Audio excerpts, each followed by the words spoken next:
মরে যাওয়া লাভ, পানির নিচে পড়ে মরা লাভ, তাকের চাপার নিচে পড়ে মরা লাভ, যে কোনো অবস্থায় যদি সে মরে যায় এটা তো তার নিয়ন্ত্রণের বাইরে, তার তাকদীর। এই অবস্থায় সে যেন নিশ্চিত বোঝে একটা মুমিনের কোনো লস নাই, আত্মসমর্পণকারীর কোনো লস নাই, কেননা সে তো বিক্রি হয়ে গেছে। সে তার জান মাল সব কিছু দিয়ে আল্লাহর তাওহীদের উপরে একত্ববাদ ঘোষণা করে তিনি সমর্পণ করে দিয়েছে। এজন্য মুসলমানের কোনো লস নাই। একটা মুসলমান যদি করোনায় মরে যায় আমরা মনে করবো যে এটা তার কল্যাণ। একটা মুসলমান যদি এমনিতেই শুয়ে আছে মরে গেছে আমরা মনে করবো কল্যাণ। একটা বেঈমান কাফের মুশরিক যদি হাসতে হাসতে তার জীবনটা বের হয়ে যায় আমরা তবু এটা কল্যাণের বাহন মনে করব না। যেমন আমাদের সমাজে একটা ছোট ভুল আছে, তাকে বলে নেই আগে প্রকৃতির ব্যাপারে। একটা লোক 6 মাস বিছানায় পড়ে আছে, তো উনি মারা যাওয়ার পরে গ্রামের মহিলারা গিয়েই বলে, পাবনার মহিলারা যাই বলে, নিজের জেলার উপরেই নিলাম, যে বেঁচে গেছে লোকটা, অনেকদিন ভুগতি ছিল বেঁচে গেছে। মরে কোনোদিন কেউ বাঁচে? এটা কথা? আস্তাগফিরুল্লাহ আযীম। এটা তো ওদের কথা যে আমরা কোনো চিহ্ন রাখবো না, পুড়িয়ে ছাই করে দাও। আর আমরা বলি যে না, কবরে 1 মিনিটের আযাব সমান এই দুনিয়ার জীবনে 30 বছরের আযাব বললেও ভুল হবে, কম হবে। কত বেশি তা আল্লাহ ভালো জানে, কেননা এটা একটা আলাদা জগতের নাম হলো কবর। সেই জগতের ভালো থাকা এই জগতের মন্দ থাকা ভালো থাকার সাথে মিলানো যাবে না। তা আল্লাহ সুবহানাহু ওয়া তাআলা যদি এই দুনিয়াতে কোনো মানুষকে দীর্ঘদিন কষ্টে রাখে, এটাও তো একটা আশা করা যেতে পারে যে তার আল্লাহ সুবহানাহু ওয়া তাআলা তার জন্য এটা কল্যাণ রেখেছে, তার জাগতিক কষ্টের মাধ্যমে আল্লাহ তার গুনাহ ক্ষমা করে দিয়েছে। আর একটা লোক ধাম করে মরে গেল, আপনি আন্দাজে তাকে ভালো বলে দিলেন, কোনো ছেলের বউকে জ্বালায় নাই, কোনো ছেলে পেলেকে কষ্ট দেয় নাই, বিছানায় 2 দিন পড়ে থাকে নাই, কত সুন্দর ঈশান নামাজ পড়ে ঘুমাইছে আর মরে গেছে, এটা একটা সুধারণা করতে পারেন। তবে এটাই কোনোদিন ভালো মানুষ আর জান্নাতি মানুষের চিহ্ন হতে পারে না। তো সুতরাং বিপর্যয়, বৃষ্টি হতে পারে, অতিবৃষ্টি, অনাবৃষ্টি, পরিস্থিতি যেমন হোক আমরা আল্লাহর সিদ্ধান্ত মেনে নেব, আলহামদুলিল্লাহ। একটা উদাহরণ দিয়ে আমি মূল কথায় যাব। আল্লাহর রাসূল কেবল জুমার খুতবায় উঠতেছে, হাতে লাঠি এখনো পড়ে নাই, কেবল খুতবায় উঠবে। একটা সাহাবী এসে, তার নাম হাদিসে উল্লেখ নেই, এসে বলতেছে, আল্লাহর রাসূল, এদের পশু পাখির খুব কষ্ট হচ্ছে, পশু পাখিগুলি শেষ হয়ে গেল, জমিন একেবারে শেষ, কোনো ফসল হচ্ছে না, মাটি ফাটে ফাটে গেছে, পরিস্থিতি বড় জটিল, লোকজনের পরিস্থিতি এত খারাপ যে গরম আর সহ্য করা যায় না। আল্লাহর নবী দেখেন তো আল্লাহকে কিছু বলা যায় কিনা। তা আল্লাহর রাসূল ওই অবস্থায় আল্লাহকে বললেন, আল্লাহুম্মা সায়্যিবান নাফিয়ান, আল্লাহ তুমি আমাদের জন্য কল্যাণকর বৃষ্টি দাও, আল্লাহ আমাদের একটু ব্যবস্থা করে দাও। বলার পরে খুতবা শেষ। ওই সাহাবী অথবা অন্য সাহাবী, অফি রাওয়ায়াতিন, বোঝা যাচ্ছে না যে উনি নাকি, তবে মনে হচ্ছে উনি হতে পারে। পরবর্তী জুমার খুতবার দিন ওই একই টাইমে তিনি এসে বলে, আল্লাহর নবী তাড়াতাড়ি বৃষ্টি বন্ধের দোয়া করে দেন, বৃষ্টি এমন বেশি হয়েছে যে আমরা রাস্তায় বের হতে পারতেছি না। তখন আল্লাহর নবী সাল্লাল্লাহু আলাইহি ওয়াসাল্লাম বললেন, আল্লাহ তুমি আমাদের ওই বৃষ্টি দাও যেটা আমাদের জন্য কল্যাণকর।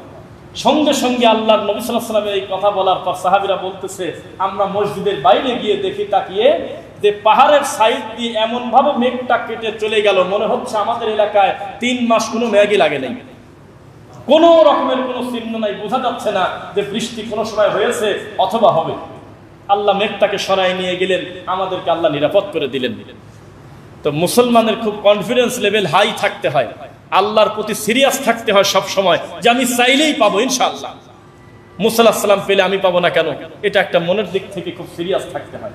তা আমরা আল্লাহর কাছে একটা আরেকবার বলি, আল্লাহ তুমি আমাদের উপরে উপকারী বৃষ্টি দান করো, আল্লাহুম্মা আমিন।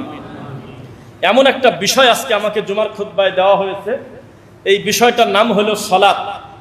এই সালাতটাকে আপনি মনে করতে পারেন একটা লটারির মতো, এই সালাতকে মনে করতে পারেন একটা পর্দার মতো, সালাতকে মনে করতে পারেন একটা পিলারের মতো, সালাতকে মনে করতে পারেন একটা বাউন্ডারির মতো। ওই পাশে প্রতিবেশীর বাড়ি, এই পাশে আমার বাড়ি, মাঝখানে বাউন্ডারি। সালাত হলো এই রকম, ডান পাশের সব ওই রাস্তার ওই মুড়ি সব কাফের, এই পাশে সবাই আমরা মুসলমান, মাঝখানে দেওয়াল দেওয়া, দেওয়ালের নাম হলো সালাত। বাইনাল আবদি ওয়া বাইনাল কুফরি তারকুস সালাহ, সালাত হলো মুমিন আর কাফেরের মাঝখানের পার্থক্যকারী। সালাত পড়ে মুসলিম, সালাত পড়ে না কাফের। সাহাবায়ে কেরাম বলতেছেন, ওয়াল্লাহি আল্লাহর কসম, আল্লাযী নাফসি বিয়াদি, আবু হুরায়রা এবং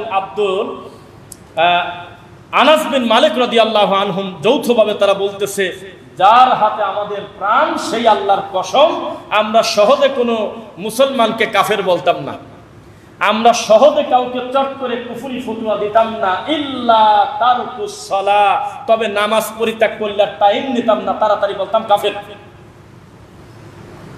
এটা কি ছোট গুরুত্ব না কঠিন গুরুত্ব? সালাত হলো একটা পার্থক্য, সালাত হলো একটা পর্দা, যে পর্দাটা আমি দিয়েছি হলো পর্দার এই পারে যারা আমরা সবাই মুসলিম, আর ওই পারে হলো কাফের, মাঝখানে হলো সালাত। পরিস্থিতি কত কঠিন! যদিও মুসলমান যেই যেই ব্যাপারে সবচাইতে বেশি অবহেলা, তার একটা প্রথম শ্রেণীর নাম হলো নামাজ, সালাত। এই ব্যাপারে সবচেয়ে বেশি বেখেয়াল।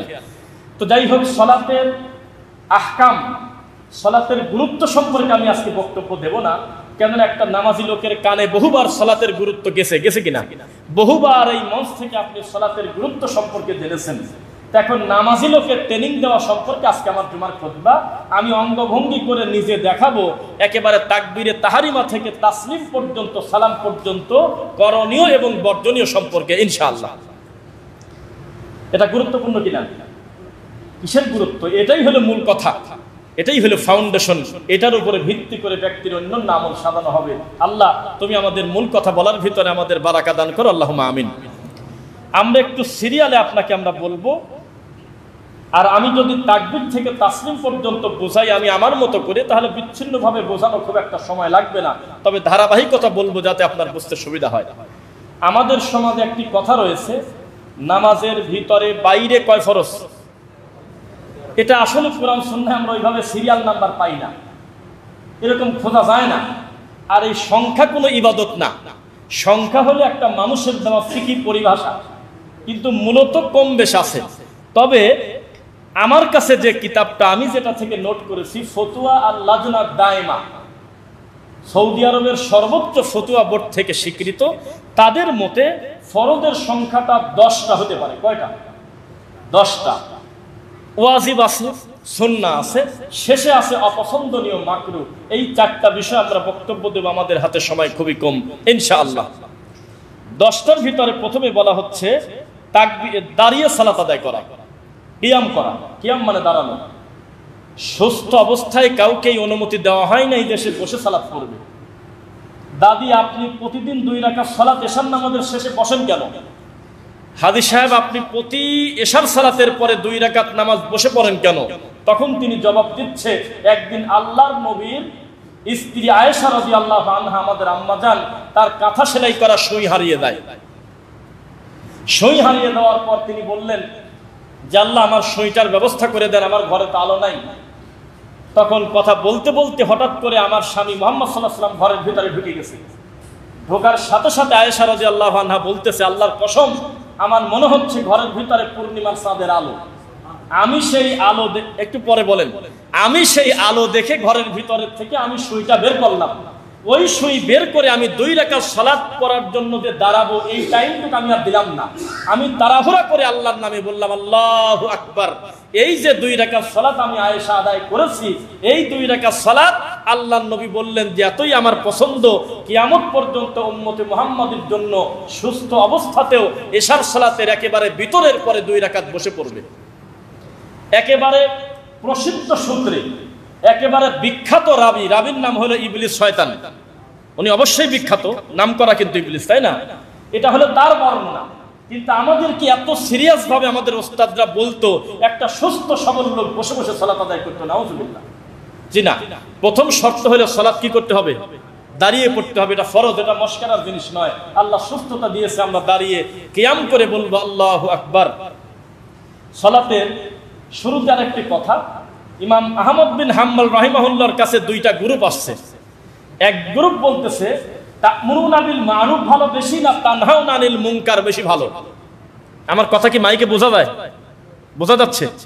এক গ্রুপ বলতেছে, হে ইমাম আহমদ বিন হাম্বল, তা'মুরুনা বিল মা'রুফ মানে যে সৎ কাজে আদেশ দেয় এবং অত্যন্ত ভালো ব্যক্তি ভালো কাজ করে, এই লোকের মর্যাদা বেশি না তানহাউনা আনিল মুনকার খারাপ কাজ থেকে বাধা প্রদান করে তার মর্যাদা বেশি?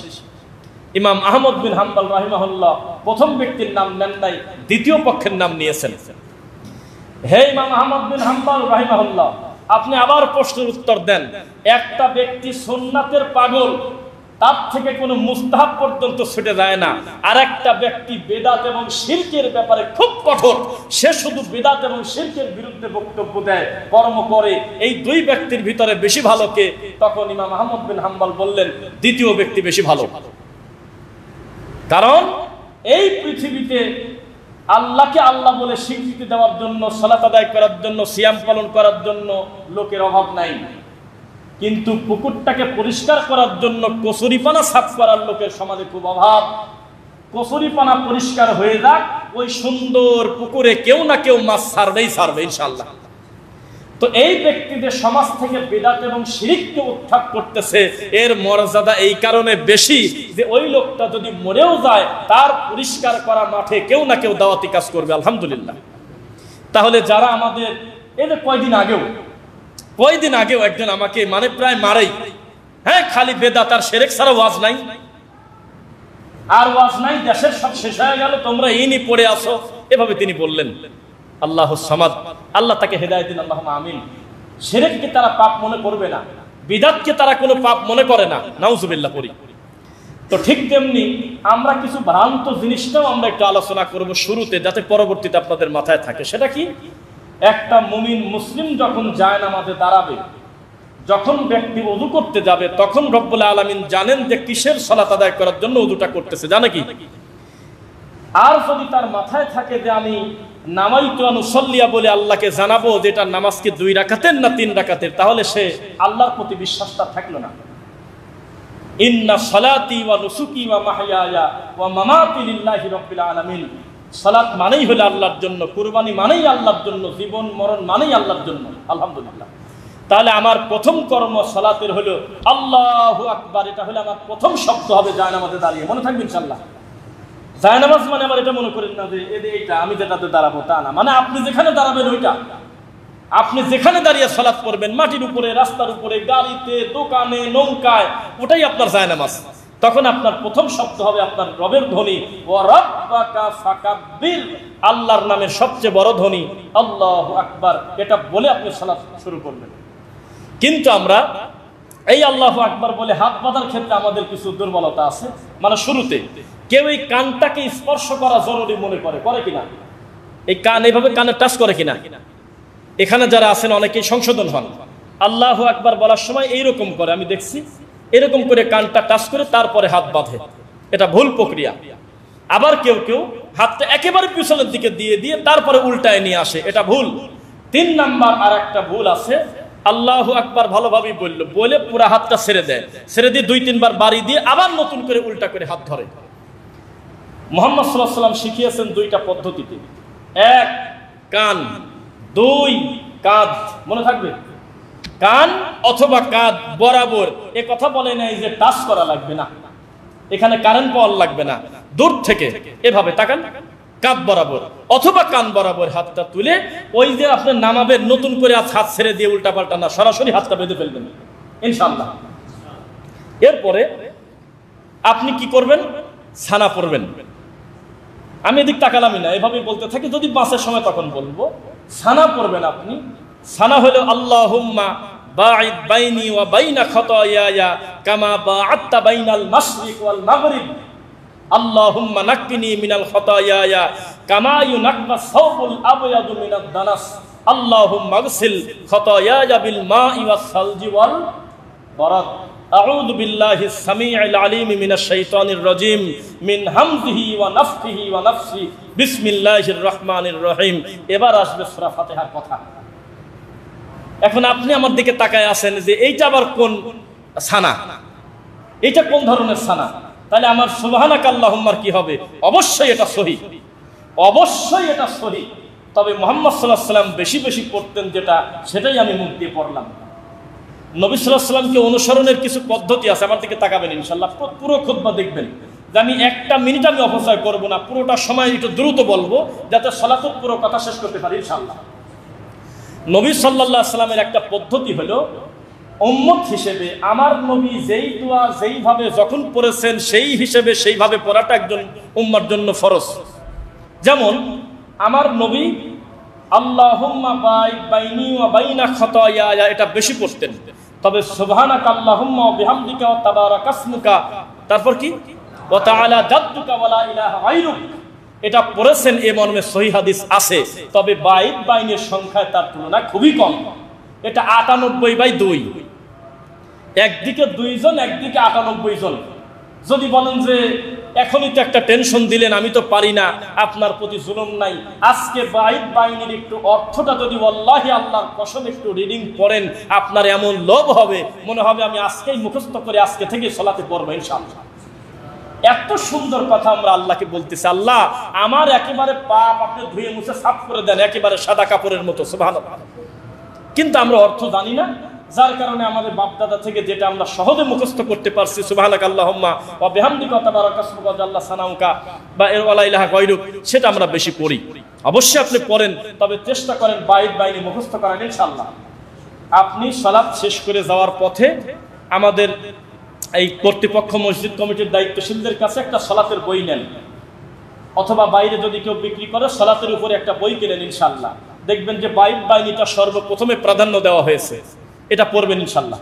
যদি না হয় তাহলে দায়িত্বশীলদেরকে বলবেন, তারা ফটোকপি করে শুধু আপনার কল্যাণের জন্য দিয়ে দেবে, এটা আমরা আশাবাদী ইনশাআল্লাহ।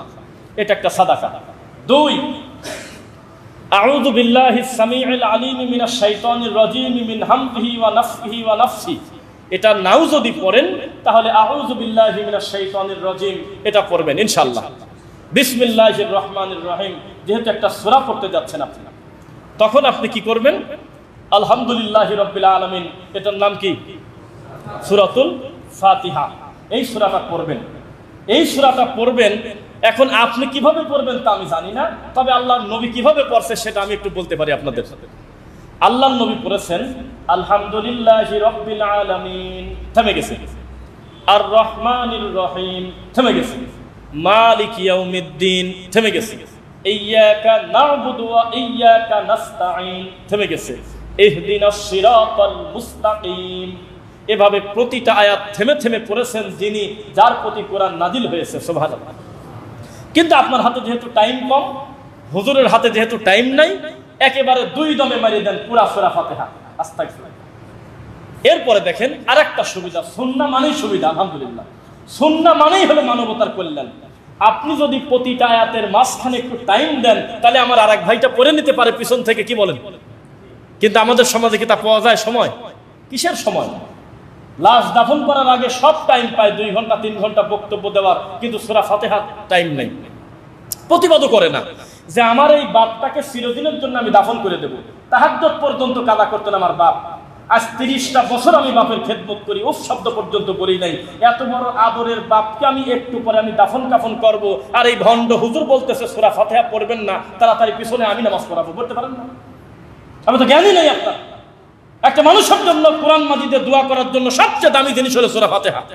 এই লোকটার চিরদিনের জন্য দাফন করব, তার কপালে সূরা ফাতিহা পর্যন্ত নাই। কে জানে লিখে রাখছে জানাজার নামাজে ছানা পড়ো, সূরা ফাতিহা পড়ো না, আস্তাগফিরুল্লাহ আস্তাগফিরুল্লাহ। আর এটা তো সালাত, যার নাম সালাত তাতে সূরা ফাতিহা থাকতেই হবে, কেননা সূরা ফাতিহাই সালাত।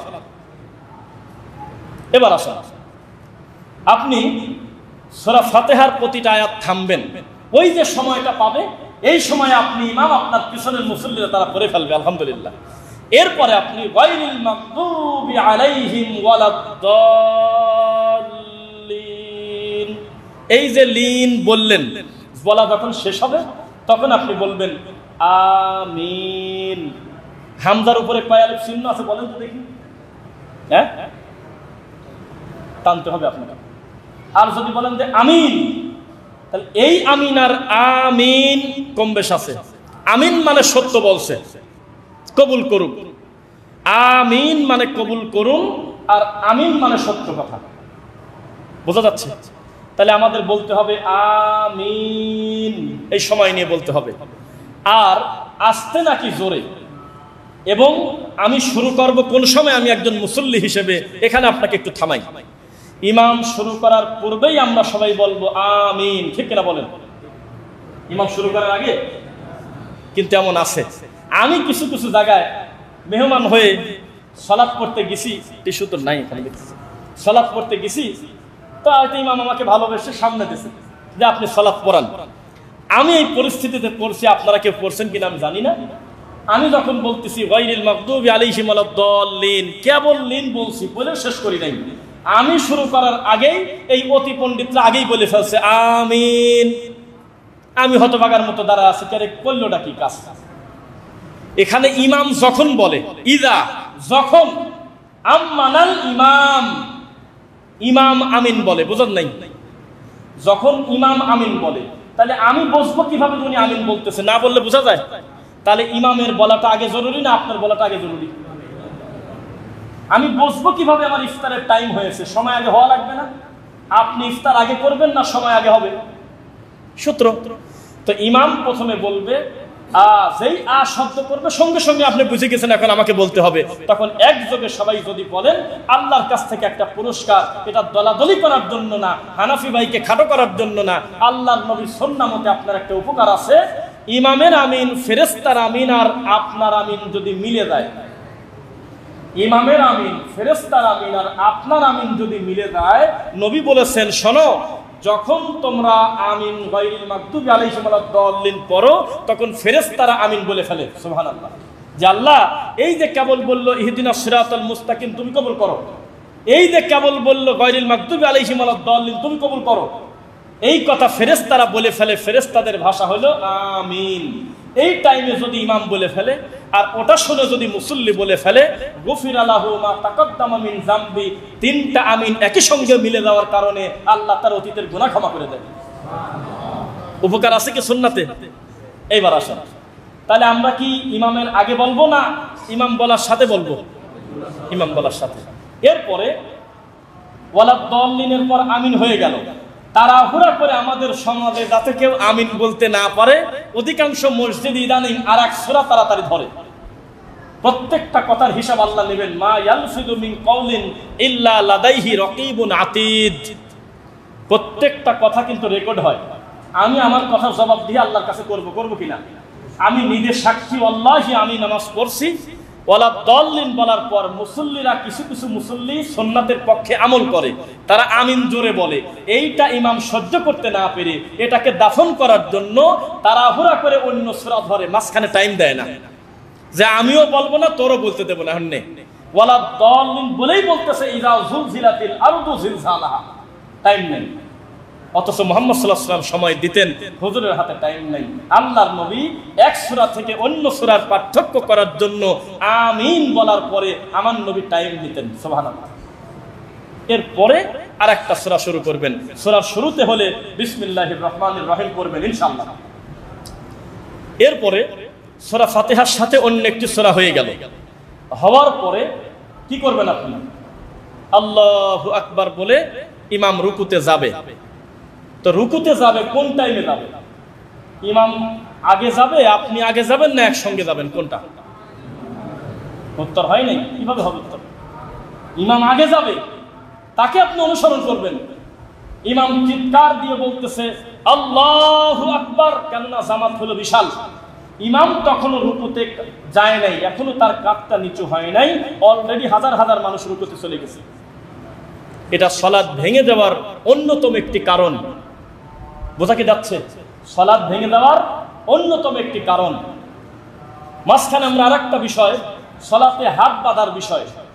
সালাতে হাত বাঁধার বিষয়ে মানুষ কিন্তু আল্লাহর থেকে বেশি ভয় পায় ডাক্তারকে।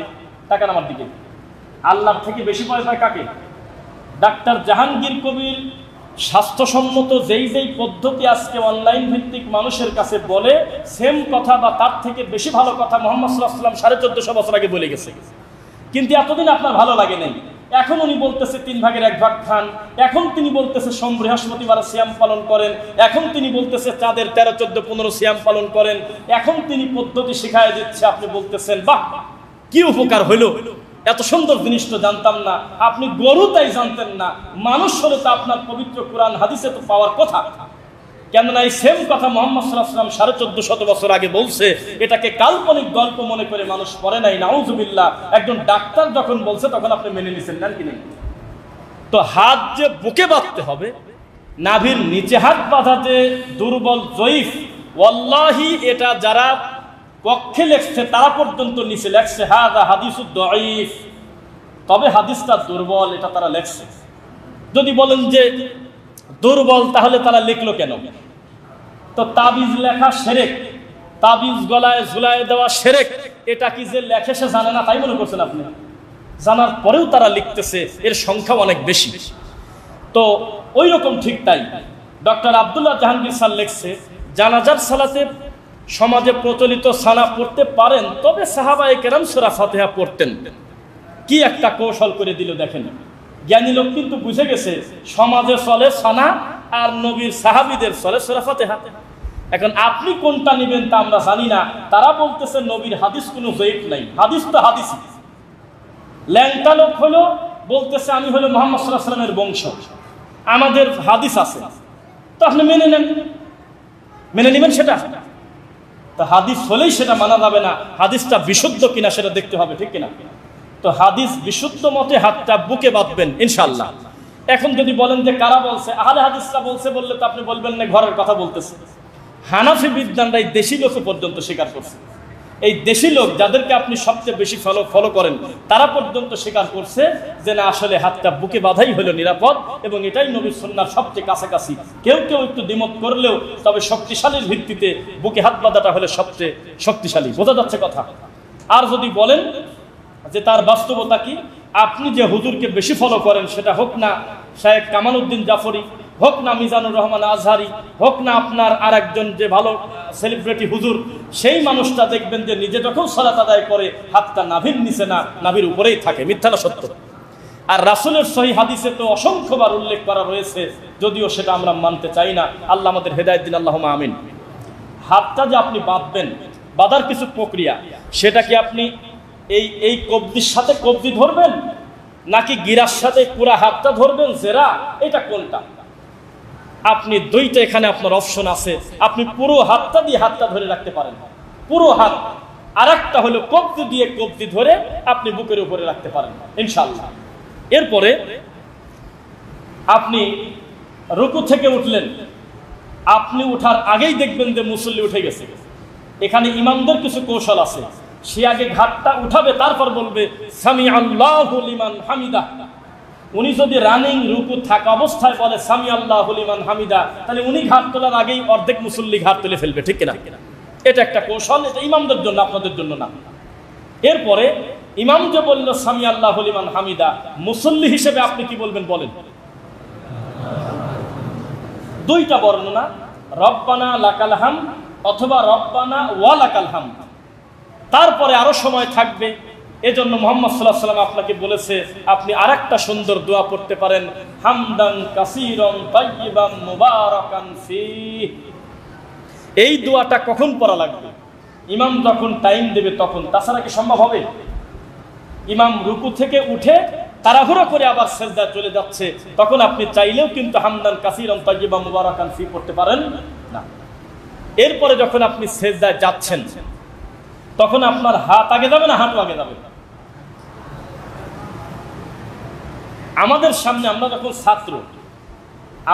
ছাত্র তখন প্রথমে তো রফল আদায়ের কথা বলি নাই, এটার ফজিলত আমি পরে বলি। যখন আমাদের গ্রামে একটা লোক, তিনি এখন সাভারে থাকেন, তিনি আমাদের খুব কাছের মানুষ, তবে এলাকার সবচাইতে অবহেলিত এবং ইহুদির দালাল হিসেবে সমাজে পরিচিত ছিল, নাউজুবিল্লাহ। উনি মাঝে মধ্যে সালাত আদায় করতেন, সেজদায় যখন যেতেন তো কিছু কিছু লোক বলতো যে নামাজ হয় না, ফাজলামো করতেছে, আল্লাহর কসম এটা বলতো। আর আমাদের হুজুর বলতো যে না, মনে হয় মাজায় ব্যথা, সেই জন্য হাঁটু আগে না দিয়ে হাতটা আগে দিচ্ছে, লোকটার বয়সের কারণে কষ্ট হচ্ছে। এখন আমরা কিছুদিন পর দেখি ওর 12 বছর 10 বছরের ছেলেটা পর্যন্ত হাঁটু আগে না দিয়ে হাত আগে দেয়। তখন বুঝলাম যে এইটার আবার মাজার ব্যথা কিভাবে হইল। তখন আল্লাহর নবীর সহিহ হাদিসে আমরা দেখি সবচাইতে বিশুদ্ধ মত হলো আগে হাতটা যাবে জমিনে। কোথায় যাবে? আগে হাত জমিনে যাবে, তারপরে হাঁটু যাবে। মনে থাকবে ইনশাআল্লাহ। এরপরে হাতটা যে আপনি দিবেন, কিভাবে দিবেন?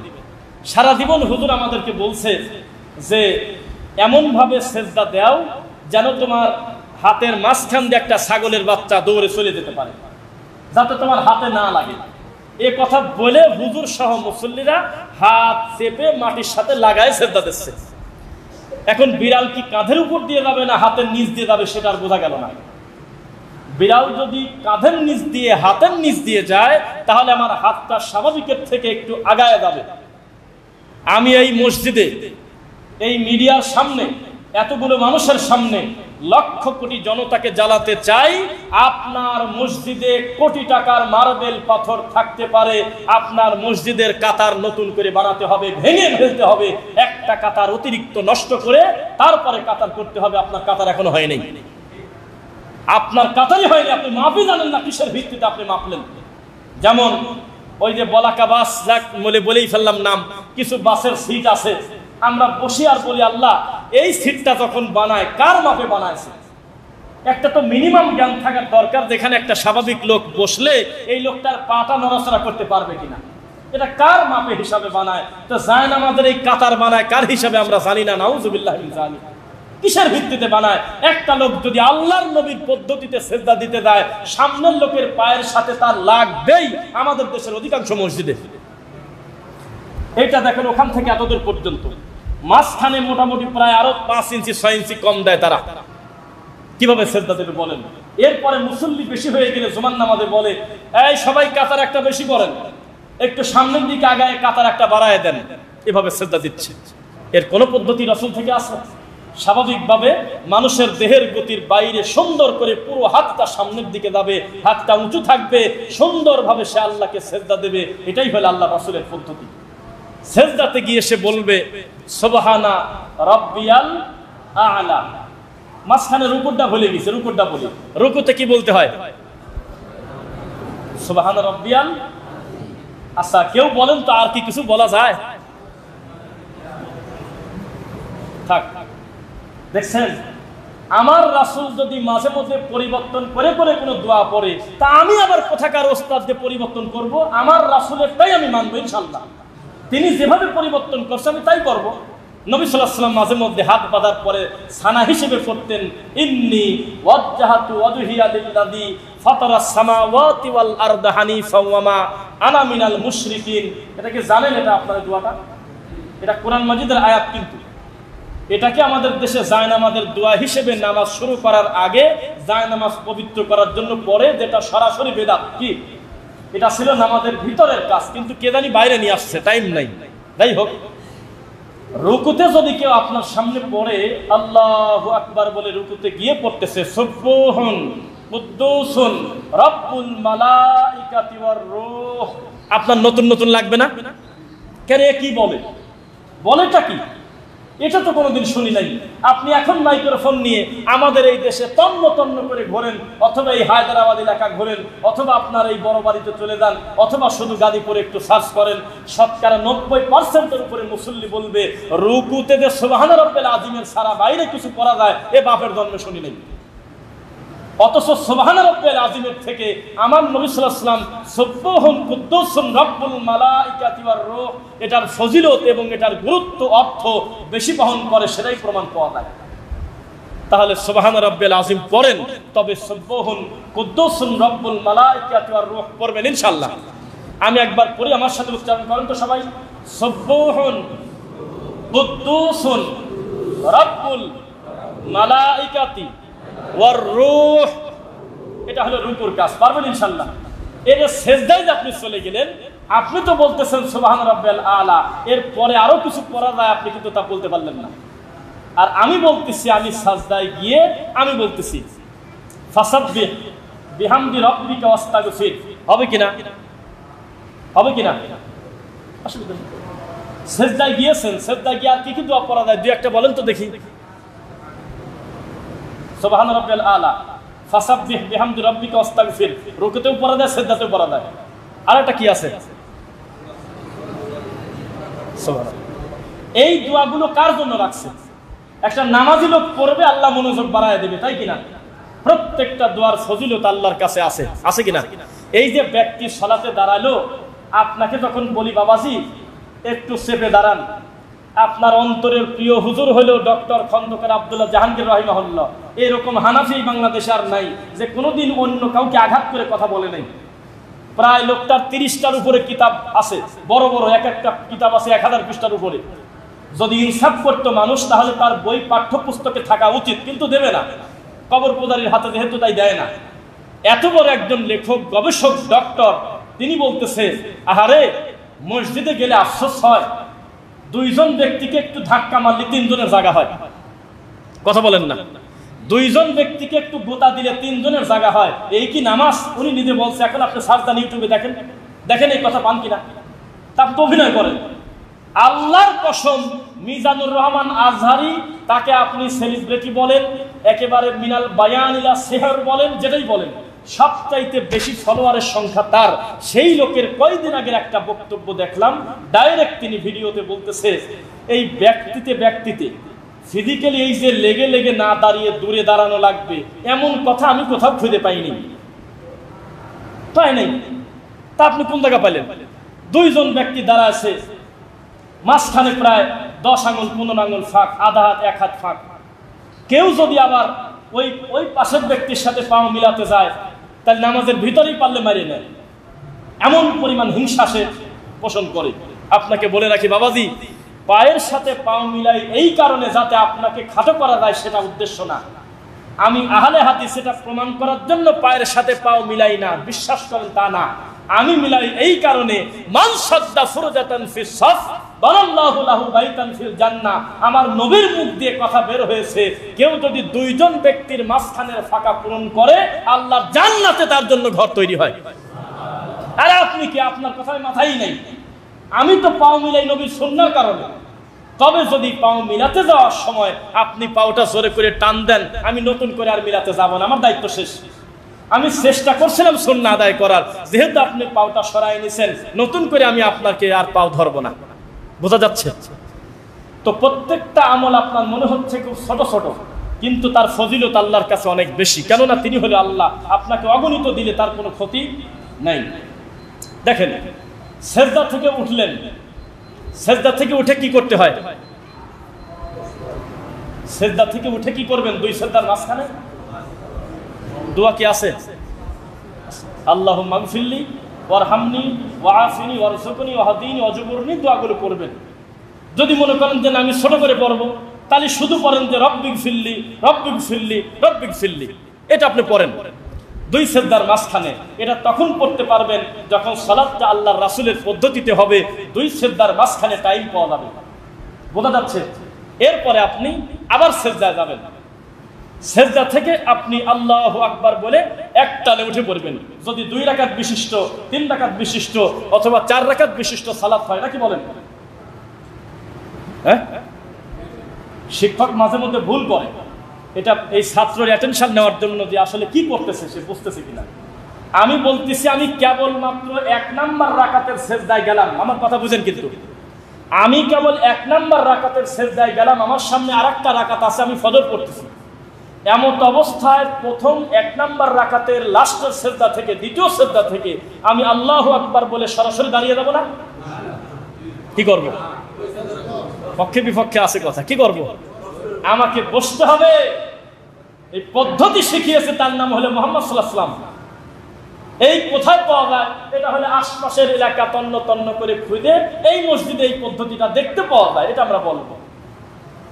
2 সেজদার মাঝখানে বসা, আবার 2 সেজদা দেওয়ার শেষে সরাসরি উঠা যাবে না, একটু বসা। আমার শ্বশুর বিশুদ্ধ আকীদা গ্রহণ করার পিছনে উনি আমাকে একদিন বললেন, পারিবারিক গল্প না, আসলে বোঝানোর জন্য। উনি বলল যে তোমাদের এই মানহাজের প্রতি আমার আকৃষ্ট হওয়ার প্রথম নাম্বার কারণ, তোমরা সেজদা থেকে একটানে উঠে পড়ো না, মাঝখানে বসো। আমি বললাম কেন? তো বলে যে আমার কাছে একটানে উঠে যাওয়া 1.5 সেজদা লাগে। 1.5 সেজদা বোঝেন? ভাষা বোঝেন নাই? 1 আর হাফ কত হয়? 1.5। 1 আর হাফ কত? 1.5। তো বলে যে আমি প্রথম সেজদা দিয়ে আমি বসলাম, সেই লোক আমি দ্বিতীয় সেজদা দিয়ে আমি একটানে উঠে পড়বো, এটা আমার কাছে হানাফি থাকতেও কেমন কেমন লাগতো, যে এটা তো 1.5 সেজদা হয়। এটা উনি ওইভাবে বললো আর কি। আর তোমাদের মসজিদে গিয়ে দেখি 2 সেজদা দিয়ে আগে কত সুন্দর বসে, বসার পরে তারপরে দাঁড়ায়। এইটা আমাকে খুব আকৃষ্ট করছে। আলহামদুলিল্লাহ, একটা মানুষের এক একটা বিষয়, একটা সুন্নাহর প্রতি আমল এসে দেয়, কি বলেন? এরপরে আমি উঠবো। এখন আমার প্রশ্ন, আগের মতোই ইমাম তাকবীর দেওয়ার পরে তার মাথা তোলার পরে সিজদা উঠাবেন না আগেই সিজদা উঠাবেন? তার মাথা তোলার পরে ইমাম দাঁড়িয়ে যাবে, সে যেন দাঁড়িয়ে গিয়েছে, আপনি যেন উঠতেছেন, পরিস্থিতিটা যাতে এমন হয় ইনশাআল্লাহ। এরপরে আপনি দ্বিতীয় সালাতের জন্য শুরু করলেন।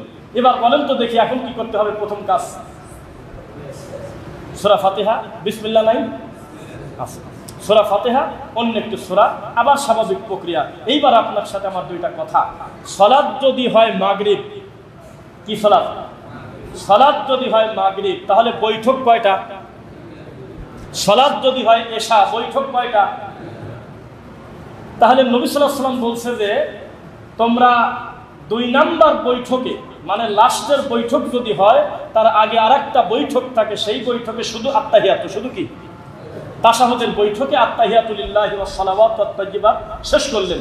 করার পরে আপনি উঠলেন, আপনার সামনে আরো 1 রাকাত অথবা 2 রাকাত নামাজ আছে। তখন নবী সাল্লাল্লাহু আলাইহি ওয়াসাল্লামের পদ্ধতি, নতুন করে আবার রফল আদায় করবেন। একটা কি করবেন? রফল আদায় মানে কি? রফউল ইয়াদাইন, দোনো হাত উত্তোলন করাকে বলা হয় রফউল ইয়াদাইন, আরবিতে হাত ওঠা। আর আমাদের দেশে ভাষায় রফাদাইন করা, এরকম। কথা বুঝতে পারলেন? যদি 4 রাকাত বিশিষ্ট সালাত হয় আর অন্যান্য সালাতে রুকুতে যাওয়ার সময় রুকু থেকে উঠে এই সময় করবেন। আর আবার বলি, ওই যে পায়ের সাথে পাও মিলানোটা সহজ করে দিলাম আপনার, আজকে রফল আদায়ের কথা বলি। আল্লাহর কসম, এই মসজিদের একটা লোকও যদি রফল আদায় না করে, আমার এই কথা বলার অধিকার নাই যে এই লোকটার নামাজ হইল না।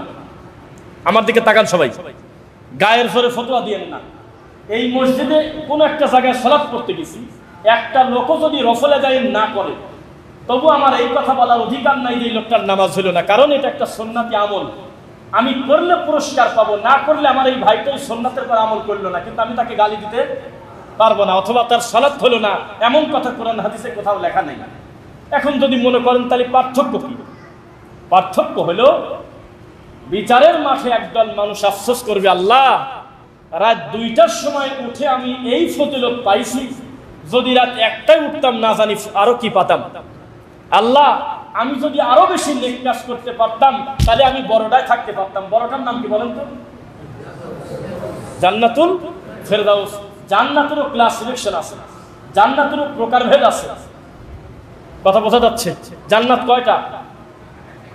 দরজা কয়টা? তার পর্যায় কয়টা? এমন এমন ধাপ রয়েছে জান্নাতে, যার সবচাইতে উত্তম ধাপ হলো জান্নাতুল ফেরদাউস। এই জান্নাত সম্পর্কে একটা জান্নাতি লোকের আফসোস হবে, তখন সে খুঁজবে, আল্লাহ আমি যদি রফল আদায় করতাম, এই সামান্য একটু হাতটা এরকম করার কারণে আপনার কাছ থেকে মান জাআ বিল হাসানাতি ফালাহু আশরু আমসালিহা, আমি একটার সাথে 10টা পুরস্কার পাওয়া যেতাম। কেননা আপনি বলেছেন প্রত্যেক নেক কাজ ইকুয়াল টু 10টা পর্যন্ত নেকি। সুবহানাল্লাহ। বান্দা যদি একটা ভালো কাজ করে তাহলে একটা করছে দুনিয়ার কথা, আমি আল্লাহর কাছে সে 10টা করছে। সুবহানাল্লাহ। বোঝা কি যাচ্ছে কথা? তাহলে আফসোস করবে সে, আমি রফল আদায় করলে না করা লোকের থেকে আমি আরেকটু ভালো পজিশনে থাকতে পারতাম, এটা তার মনে হবে। আল্লাহ তাআলা আমাদের সঠিকভাবে দিন বোঝার তৌফিক দেন, আল্লাহুম্মা আমিন। এরপরে তাশাহুদের বৈঠকে বসে অনেক কথা, অনেক কাজ, এগুলো শেষ নাই। এক একটা বিষয়ের উপরে কিতাব আছে, বই আছে। আমি মৌখিকভাবে বলে নিয়ে তারপর আমি দেখে দেখে বলবো ইনশাআল্লাহ। এরপরে তাশাহুদের বৈঠকে বসবেন, রুকুতে কিভাবে যাবেন? রুকুতে যখন আপনি যাবেন তখন আঙুলগুলো ফাঁকা ফাঁকা থাকবে, এই হাঁটু আপনি শক্ত করে ধরে রাখবেন। বোঝা যাচ্ছে নাকি? আঙুলগুলো একটা থেকে একটা ফাঁকা ফাঁকা থাকবে, এই হাঁটু ধরে রাখবেন। এরপরে তাশাহুদের বৈঠকে যখন বসবেন, আমাদের সমাজে হাতটা একেবারে নিজের দিকে আগায় নিয়েছে না, শেষের দিকে দিবেন, দিয়ে ধরে রাখবেন। আর এইভাবে করে মুষ্টি করে এই শাহাদা আঙুলটা, এই আঙুলটা এটার উপরে দিয়ে সালাম ফেরানোর আগ পর্যন্ত ধীর গতিতে আঙুলটা নাড়াতে থাকবেন, ধীর গতিতে আঙুলটা নাড়াতে থাকবেন। এটাই হলো আল্লাহর রাসূলের পদ্ধতি। কেউ কেউ বলেছে শুধু দোয়ার টাইমে, অনেক কথা, তবে ধীর গতিতে, পুরো জোরে জোরে চিৎকার করে না, ধীর গতিতে পুরো সালাম ফেরানোর আগ পর্যন্ত টানাবেন ইনশাআল্লাহ। এবার আসেন, সালাম ফেরাবো আমরা সহজে না। এই যে সালাতের এতগুলো বেসিক নিয়ম আছে, এর ভিতর আমার একটা ওয়াজিব ছুটে গেছে। এখন নিয়ম কি বলেন? কি সেজদা? সেজদাতুস সাহু, সাহু সেজদা। এই সাহু সেজদা দিতে গিয়ে আমাদের সমাজে আবার আরেক বিপদ, ভুল ঠিক করতে দেয় আবার আর একটা ভুল করে। কি করে? ভুল সংশোধন করতে দেয় আবার আরেক ভুল করে। একদিকে সালাম ফেরাচ্ছে, কি বিপদের বিপদ করে। একদিকে সালাম ফেরায় আবার নতুন করে দুইটা সেজদা দিয়ে উঠে আবার প্রথম থেকে আত্তাহিয়াতুদ দুরুদ দোয়া মাসুরা পড়ে তারপরে সালাম ফেরায়। এ আছে কোন জায়গায়? বইয়ের নাম কেউ আমরা জানি না, আল্লাহ জানে কোন জায়গায়। এখনো নাজিল হয় নাই, আপনি ধরে রাখেন নাজিল হয় নাই, কোথায় আছে আল্লাহ জানে। কিন্তু নবী সাল্লাল্লাহু আলাইহি ওয়াসাল্লাম দুইটা পদ্ধতি বলেছে। এক, পুরো সালাম আগে ফেরায় নেন, একেবারে সালাম শেষ, আসসালামু আলাইকুম ওয়া রাহমাতুল্লাহ, আসসালামু আলাইকুম ওয়া রাহমাতুল্লাহ। এখন হবে অতিরিক্ত দুইটা সেজদা। কি হবে? কয়টা সেজদা? দুইটা সেজদা। অনেক কথা ভিতরে কিন্তু আসতেছে, আমি সিরিয়াল কম বেশ হলেও আমি সব বিষয়ে কাজ করবো ইনশাল্লাহ। আর একটা পদ্ধতি, আত্তাহিয়াতু শেষ, দরুদ শেষ, দোয়া মাসুরা শেষ, আমার সব দোয়া শেষ, আবার চারটা জিনিস থেকে পানা চাইতে হবে সালাম ফেরানোর আগে। বলেন তো কি কি? একজন বলেন।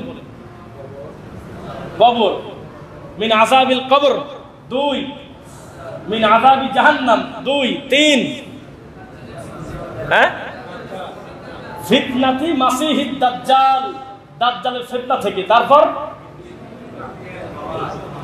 মাহইয়া ওয়াল মামাত, জীবন্ত এবং মরার ফিতনা থেকে আপনি বাঁচান। মরার সময় যাতে ধোঁকা না খাই, জীবিত অবস্থায় যাতে আপনার জন্য জীবনটা দিতে পারি। এই 4টা জিনিস থেকে আল্লাহর কাছে পানা না চায় সালাম ফেরাবেন না, মনে থাকবেন ইনশাআল্লাহ। এবার আসেন, দুই দিকে সালাম ফেরাবেন, এটা হলো একটা পদ্ধতি। তারপর দুইটা সেজদা দিলেন। আর একটা পদ্ধতি, আত্তাহিয়াতুদ দুরুদ দোয়া মাসুরা শেষ, এখন অতিরিক্ত দুইটা সেজদা দেওয়ার পরে মাথা উঠায় আসসালামু আলাইকুম ওয়া রাহমাতুল্লাহ, আসসালামু আলাইকুম ওয়া রাহমাতুল্লাহ।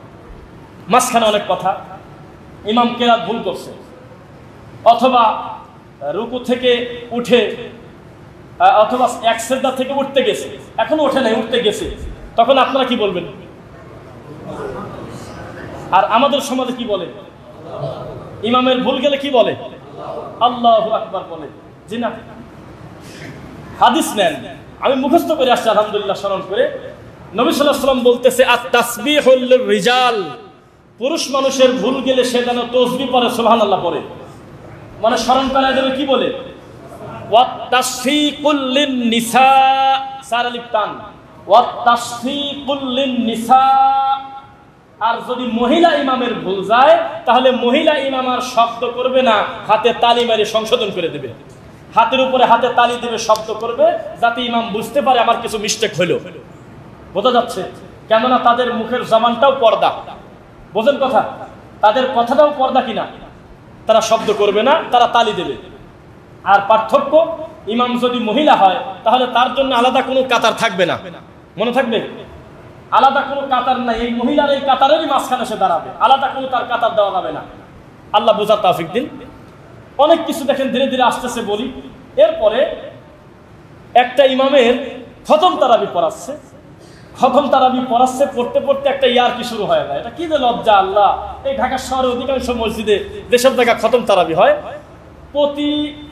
প্রতিদিন হলো আপনার প্রথম দিকে 1.5 পারা, প্রথম 6 দিন 1.5 পারা, মাশাআল্লাহ 9 পারা হয়ে গেল 6 দিনে।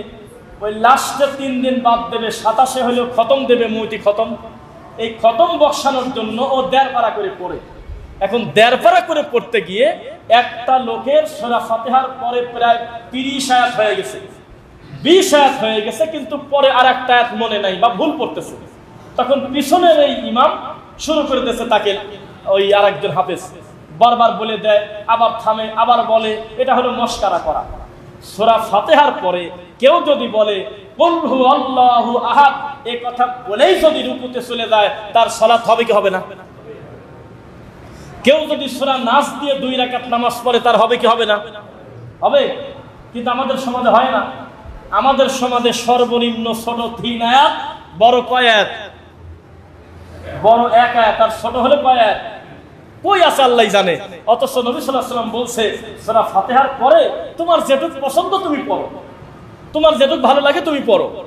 তোমার মন চাচ্ছে একটা আয়াত পড়ে তুমি রুকুতে দেবে যাও, তোমার মনে চাচ্ছে একই আয়াত বারবার আমি খালি ঘোরাবো 100 বার, পড়ো, অসুবিধা কি? তোমার মন চাচ্ছে সেজদায় 1 ঘন্টা খালি করবো না, আমি খালি দোয়া করবো, করো, স্বাধীনতা দেওয়া আছে। কিন্তু ফিকার বইতে লেখা আছে যে কেউ যদি সূরা ফাতিহার পরে কোন কেরাত যদি 1 আয়াতের কমে পড়ে তার নামাজ হয় না, 3 আয়াতের কমে পড়ে তার নামাজ হয় না। আছে কোন জায়গাতে মানুষ জানে না, আন্দাজেই চলতেছে, ফতোয়ায় আন্দাজ। আল্লাহ হেদায়েত দিন, বলুন আমিন। এরপরে আপনি যখন সূরা ফাতিহার পরে কোন কেরাত পড়তে পড়তে আপনার ভুল হয়ে গেল, কিন্তু 2-3 আয়াত শেষ হয়ে গেছে, আপনি অতিরিক্ত আবার টেনশন নিতে গেলেন কেন? সরাসরি উঠতে চলে যান, শেষ, ডাইরেক্ট বলেন যে আল্লাহু আকবার। আপনি কেন চিন্তা নিতে গেলেন? আপনি কেন বসে থাকলেন যে আমার পিছন থেকে কেউ বলে দিক? আল্লাহ তো ফরজ করে নাই এই কুরআন মাজিদটার 3টা পৃষ্ঠা আপনার এই রাকাতে পড়তে হবে, দরকারই নেই। একটা কমন সূরা পড়তে গেছেন, আলাম তারা কাইফা আলা রাব্বুকা বিআসহাবিল ফিল আলাম ইয়াজআল কাইদাহুম ফি তাদলিল, এটা বলে আর মনে নাই। তা আপনি বাড়াবাড়ি করে আবার রুকুতে চলে যান, নামাজ হয়ে গেল। শরীয়ত সহজ না কঠিন? সহজ, কিন্তু বসেই আছে। কয়েকদিন যদি মান সম্মান চলে যায়, বারবার ঘোরা পাকনা চেষ্টা করে, কোনো প্রয়োজন নাই, রুকুতে চলে যাবে। জুমার সালাতে প্রথম রাকাতে সূরা আলা, দ্বিতীয় রাকাতে সূরা গাশিয়া। কিন্তু মক্কা মদিনাতে আমরা বিভিন্ন মসজিদে সালাত আদায় করতে গিয়ে দেখি তারা ইচ্ছা করে মাঝে মধ্যে অন্যটাও পড়ে। যে ব্যাপারে ইসলাম বাড়াবাড়ি করে নাই, সুযোগ দেওয়া আছে, আপনি সেটা করতে পারেন। তবে একটা সুন্নাতি একটা আমল আপনি করবেন ইনশাআল্লাহ। কিন্তু যেখানে আপনার বিধিনিষেধ আছে, যেখানে আপনাকে নিষেধ করা আছে, আপনি নিজের প্রতি সেখানে জুলুম নেবেন না। এবার আপনাকে সংক্ষেপে, আমি কতদূর পারি জানি না, সালামের কথাটা বলে আমি আপনাকে রিডিং করে বারবার পড়তে থাকবো। আপনি আমার মুখের এই কথাগুলো দীর্ঘ সময় শুনবেন আমি আশা করি। 1:14 বেজে গেছে। জুমার খুতবার প্রথম পর্ব আমরা আগে শেষ করি। বারাকাল্লাহু লানা ওয়া লাকুম ফিল কুরআনিল আযীম।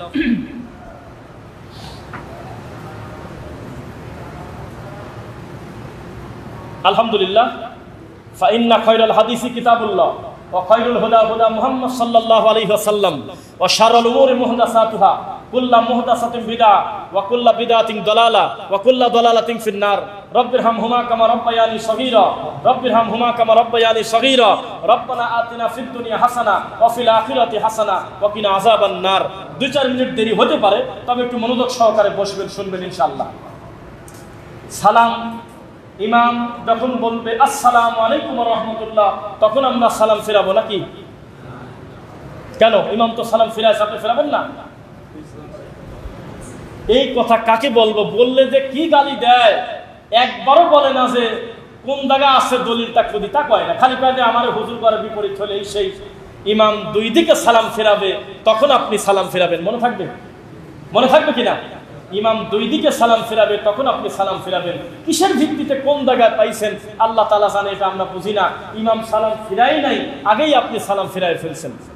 আবার সালাম ফিরানোর যে কত ঢং, এইভাবে ঘাড় কাট করতে করতে নিয়ে যায়, পিছন দিকে পুরা ঘাড় ঘুরে ফেলে। জি না, স্বাভাবিকভাবে আসসালামু আলাইকুম ওয়া রাহমাতুল্লাহ, আসসালামু আলাইকুম ওয়া রাহমাতুল্লাহ, স্বাভাবিক শরীরের গতিতে পুরো ঘাড়টা ঘুরে পিছনে দেখে কাতারে কে কে আছে।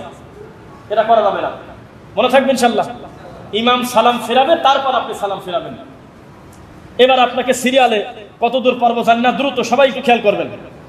ফকিদের মতে 6টি থাকলেও বিশুদ্ধ মতে ইমাম সালাতের রকন হলো 10টি। প্রথম, দাঁড়িয়ে সালাত আদায় করা, তাকবীরে তাহরিমা বলা, সূরা ফাতিহা পড়া, রুকু করা, রুকু থেকে ওঠা, 2টা মিলে একটা, সিজদা করা, সিজদা থেকে ওঠা, 2টা মিলে একটা, 2 সিজদার মধ্যবর্তী বৈঠক, শেষ বৈঠক ও তাশাহুদ আত্তাহিয়াতু পড়া 1, রকনগুলো ধীরস্থিরভাবে তাআদিল আরকান করা, বরাবর করা, একটার সাথে আরেকটা গুলায় না ফেলা, রকন আদায়ের ধারাবাহিকতা রক্ষা করা, মানে আগেরটা আগে পরেরটা পরে, সালাম ফেরানোর সময় ডানে ও বামে ইমামের সালাম ফেরানোর পর সে ফেরাবে। এরপরে আসেন সকল তাকবীর তাহরিমা ছাড়া সকল তাকবীর ইমামকে বলতে হবে, তাছাড়া মুসল্লি তো বুঝতে পারবে না যে উনি এখন রুকুতে না উনি সিজদায়। সূরা ফাতিহার পর সূরা মিলাতে হবে। কিছু কিছু মাযহাবে এটা সুন্নাত, তবে এটা ওয়াজিব।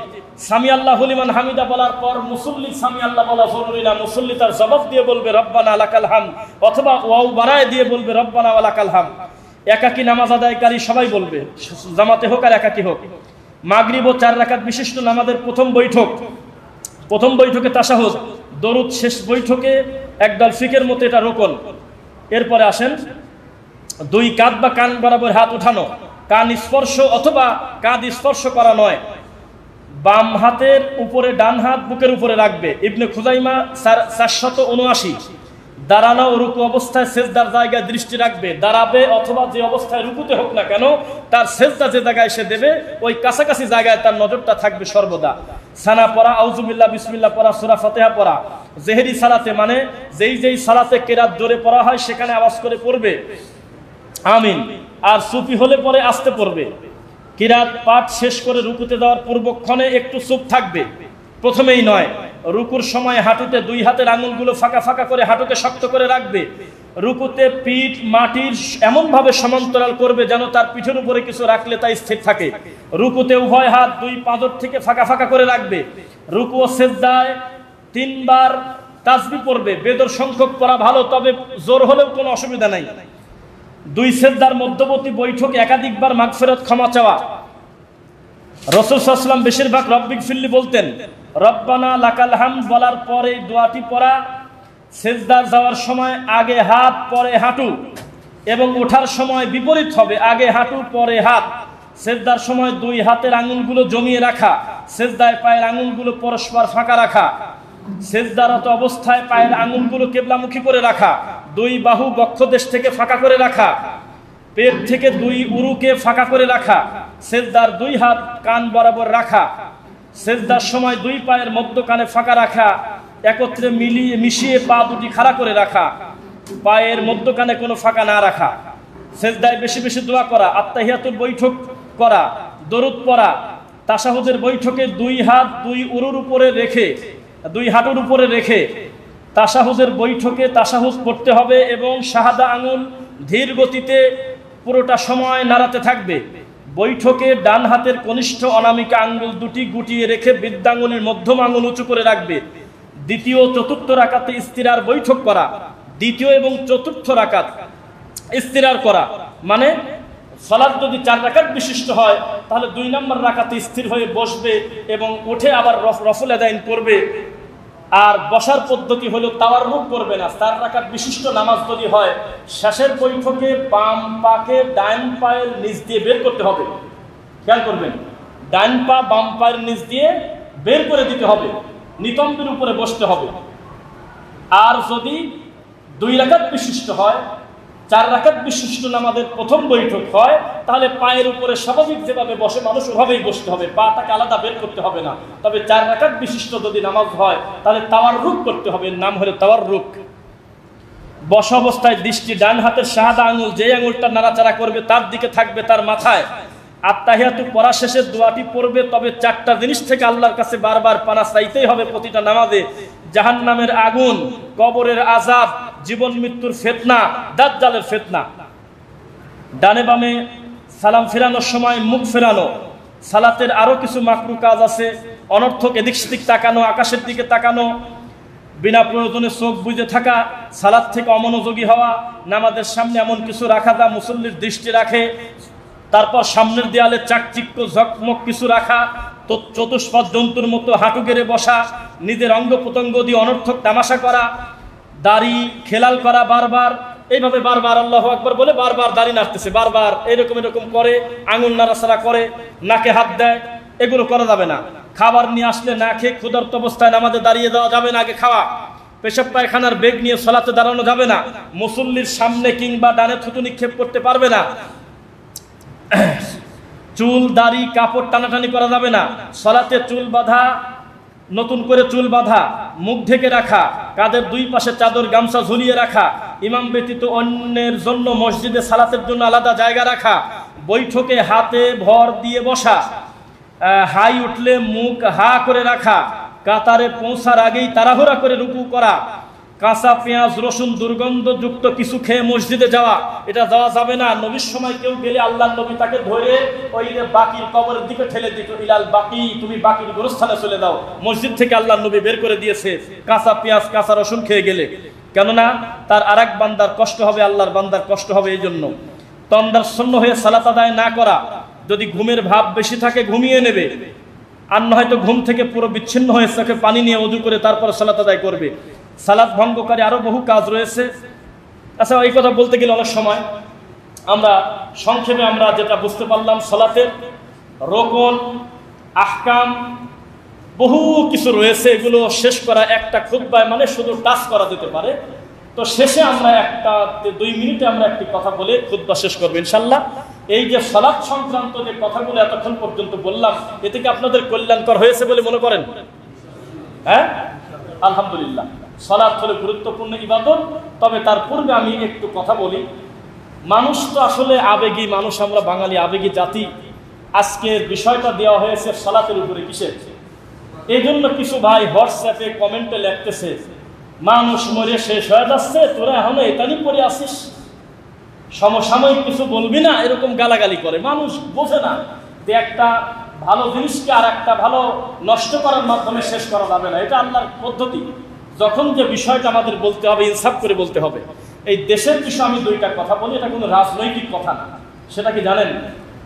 যে বৈষম্য নীতির বিরুদ্ধে আমাদের ছেলেপেলেরা মাঠে নামছিল, এই বৈষম্য নীতির বিরুদ্ধেই আমার নবী সাল্লাল্লাহু আলাইহি ওয়াসাল্লামকে আল্লাহ দুনিয়াতে আনছে। আপনার একটু ধাক্কা লাগলে করার কিছু নেই।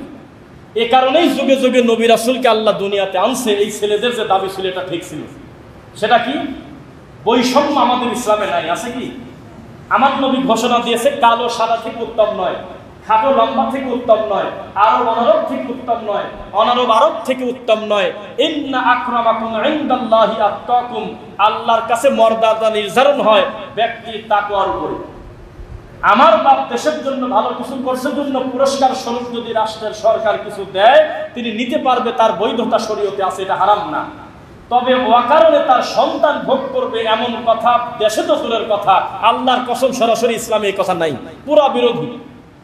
এই নীতির বিরুদ্ধেই আমার নবী দুনিয়াতে আসছিল। শোনো, খবরদার, মাসলুম যদি হিন্দু হয় আমি তার পক্ষে আছি, জালেম যদি মুসলিম হয় আমি তার বিপক্ষে আছি, এটা নবীর কথা ছিল।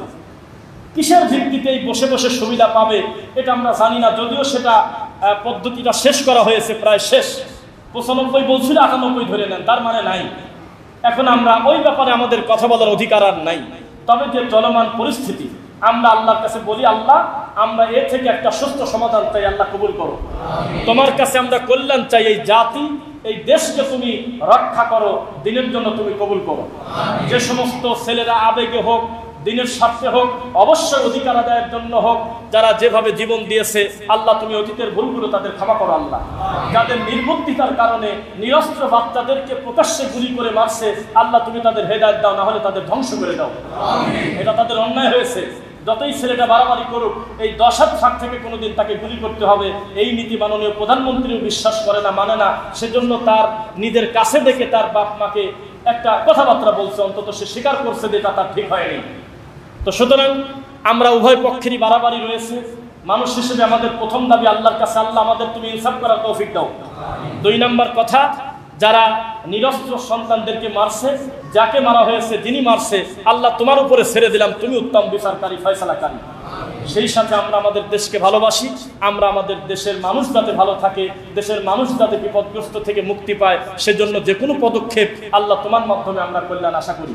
সেই সাথে এই মসজিদে যারা আমরা সালাত আদায় করতে আসছি, আপনাদের জ্ঞাতার্থে একটি কথা বলি, এটা একটা ব্যতিক্রম একটা প্রতিষ্ঠান, যেখানে ইমাম খুতবা দেওয়ার 1 মাস প্রায় আগেই জানা যায় যে উনি কি বিষয়ে খুতবা দেবে। আলহামদুলিল্লাহ, এজন্য আমাদেরও সুবিধা, আমরা একটা বিষয় নিজেদের মতো করে সাজিয়ে নেই যাতে আপনাদের সামনে কথা বলতে সুবিধা হয়।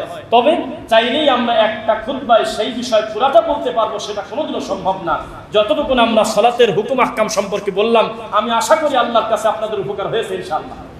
আল্লাহ তুমি আমাদের অতীতের ভুলগুলো ক্ষমা করো, যারা ঋণ আছে তুমি ঋণ পরিশোধ করো, তৌফিক দাও। আল্লাহ যারা মারা গেছে তুমি তাদের ক্ষমা করো, যারা শিরক করে নাই, যারা বেঁচে আছে তুমি আমাদের ইমানের উপরে কবুল করো। আজকে আমাদের ইমাম এবং মুসল্লি সবার একেবারে মুখের শেষ বাক্য যেন মরার সময় হয়, লা ইলাহা ইল্লাল্লাহ।